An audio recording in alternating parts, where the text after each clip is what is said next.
Hello, my name is Vladimir Kramnik. I'm the 14th World Chess Champion, and I would like to present you another chess course. I've already made a few, one on the positional chess decision making. Pretty much it was also about prophylactic, so all in all about the positional play. Then I've recorded courses, the whole repertoire actually for both colors on first e4 open openings, so-called, so e4 and everything after e4. And now I decided to spice it up a little bit. And this course I'm going to present you. This is it's about an attack. It's my best games where I was mating my opponents. I'm not Mikhail Tal, not Garry Kasparov, and there is a certain idea that I'm a chess player, very positional, and like to play some subtle moves and try to outplay my opponents without risk, preferably always ready to make a draw, etc., etc. I'm just counting all the cliches. I had a long chess career, and of course, there were a lot of cliches about me. But in fact, well, anyway, if you want to be a top player, you must be quite a universal player. And in fact, I always liked very much to attack.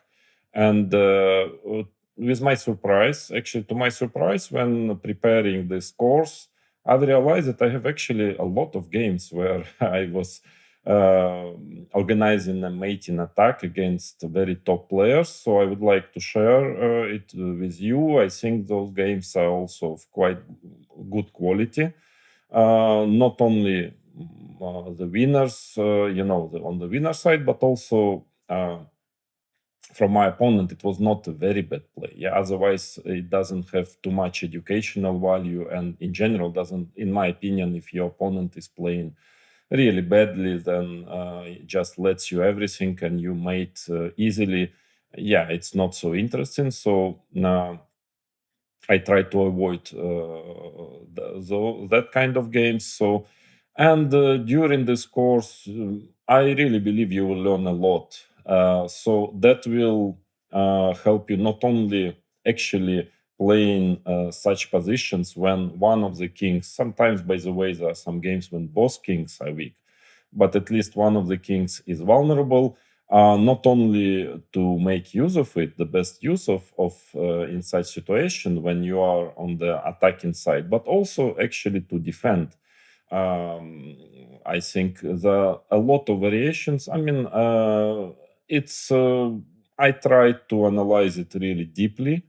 So maybe to some of you it would look a little bit too detailed, but the idea of this course is not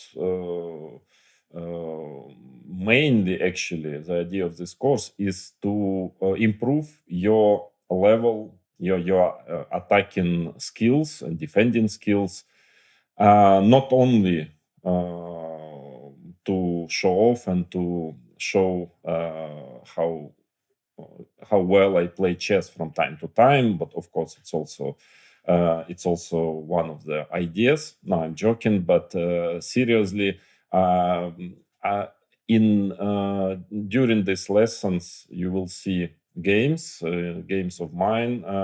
And I do it on purpose when it's needed. I try to cut not very necessary variations, but some lines. Sometimes I leave unnecessary lines, but which are very educational, because who can attack and defend, frankly, better than a best computer program.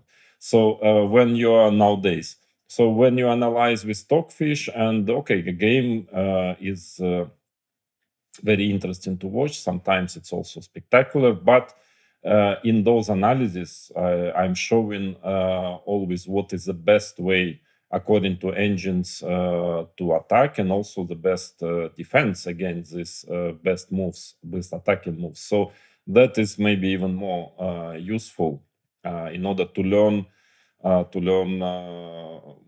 how to do it and to improve your skills.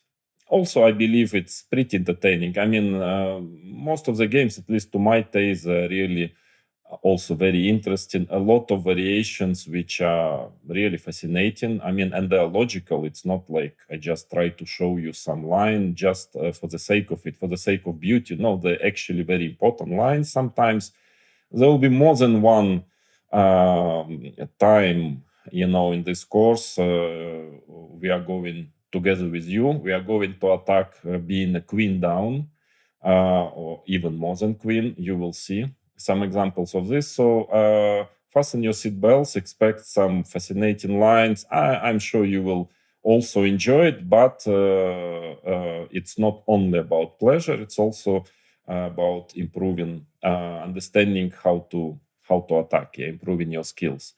Of course, mainly,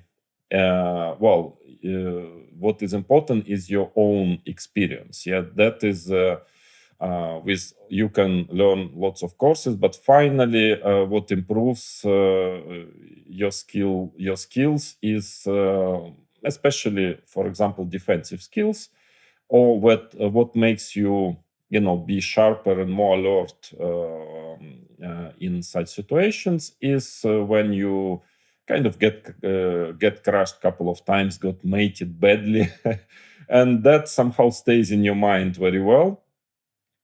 All of us have experienced this, but I remember I want to show you now one of my games, which actually was very useful for me, because I think that after that game, I never ever underestimated potential threats against my king. So I started to be much more alert about the ideas not to get mated, even in a simple position. So somehow I mean, it was such a shock, this game, to me. I was young. It's that I after that I think it became almost a phobia, for me, to make sure I'm not blundering mate. Even though, by the way, in my match against computer, I managed to blunder mate in one, still. But all in all, just want to show you this, quite funny actually example.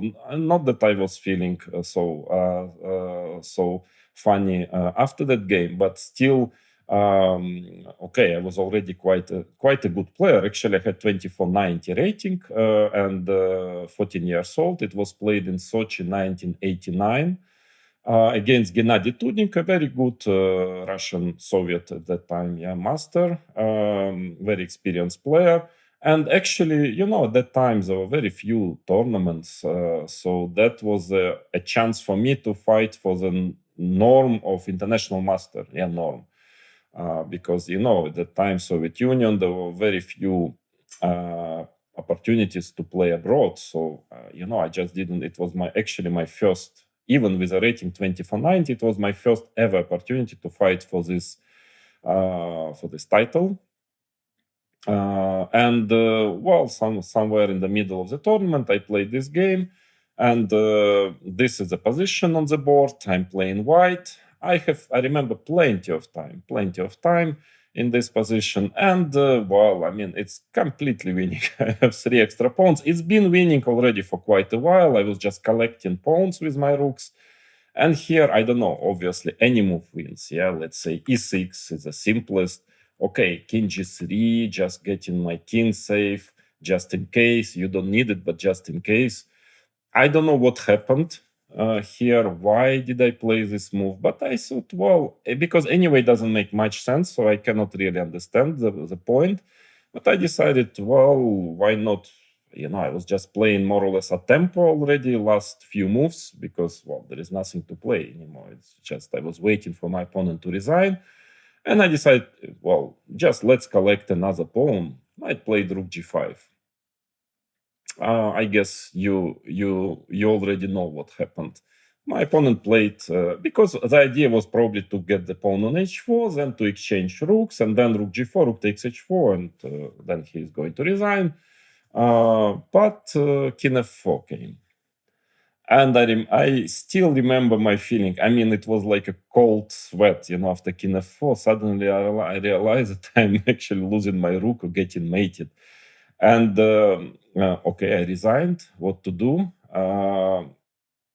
And actually, I missed this norm by half point. So I mean, so after that, after a couple of examples like that, for me, I think one was enough. Then you start to pay a lot of attention, even in relatively simple positions. Somehow, always pay attention that there may be some kind of mating net. There might be some attack here, and I would like to show you another example. Then I was already on the winning side.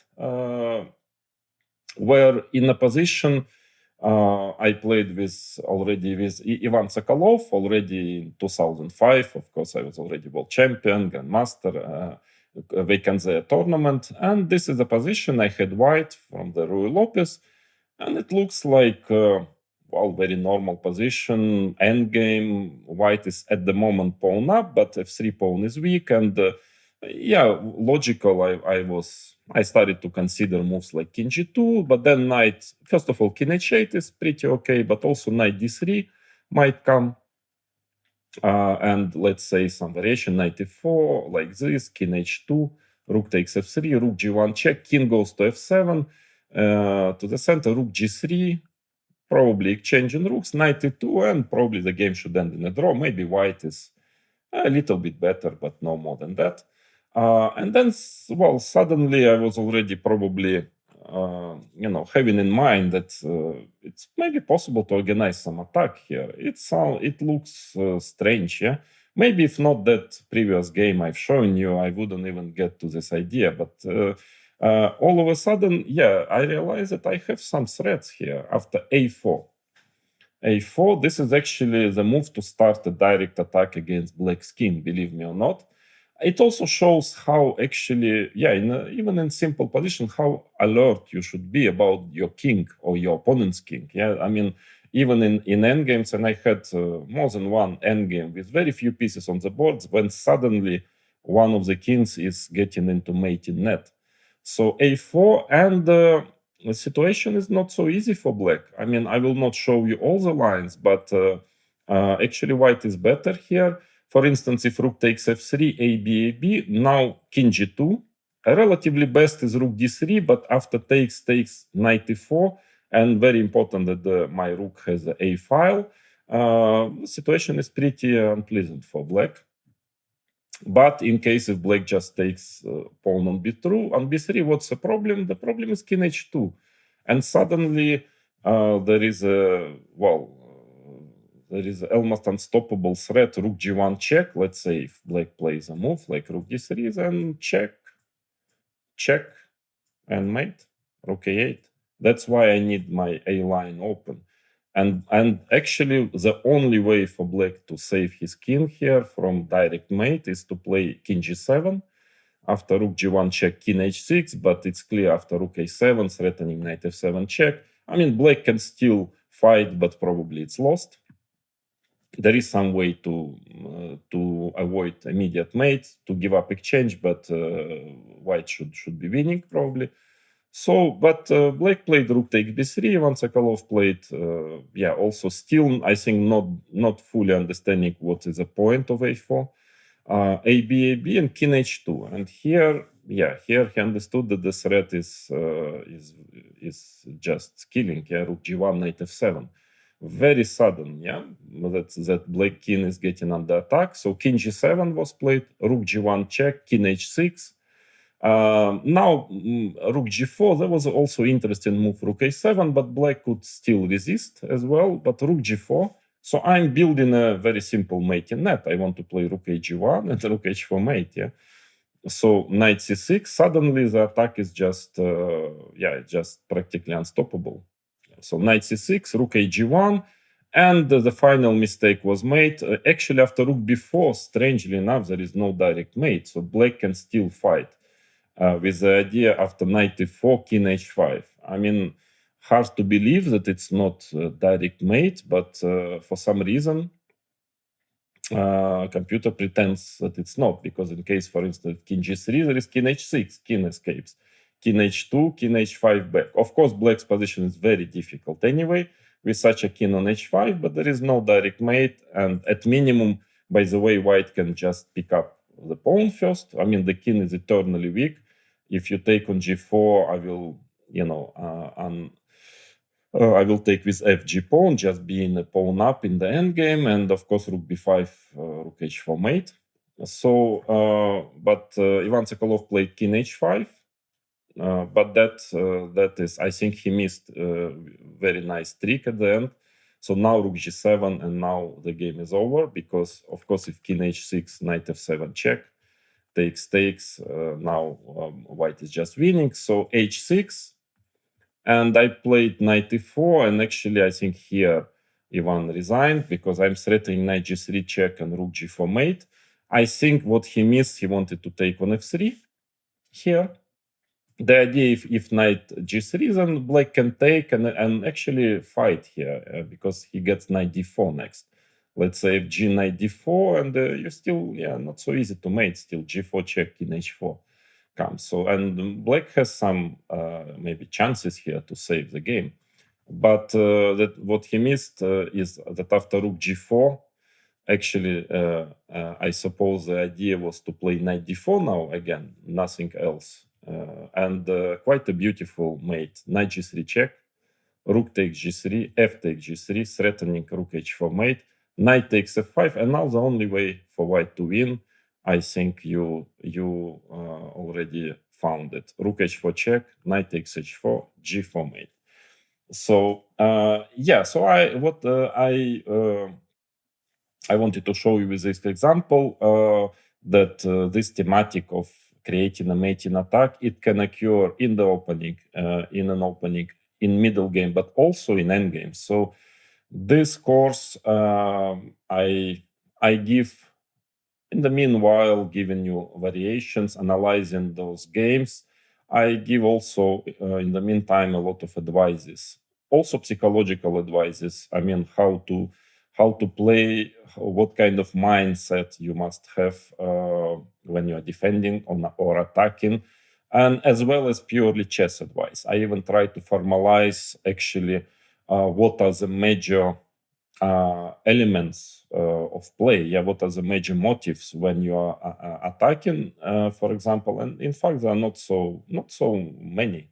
Actually, I've realized, thinking about it, I realized that actually it's easier to attack, and that is one of the very important also point I would like, and I was repeating it during this course again and again. And you will see so many examples when the defense is, to play on the defensive side is much more difficult than on the attacking side.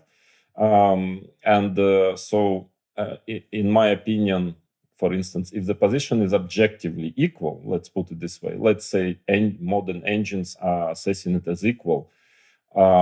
If your king is safer than your opponent's king, then it's not equal anymore. I mean, in a practical sense, you have a certain advantage. I'm absolutely convinced.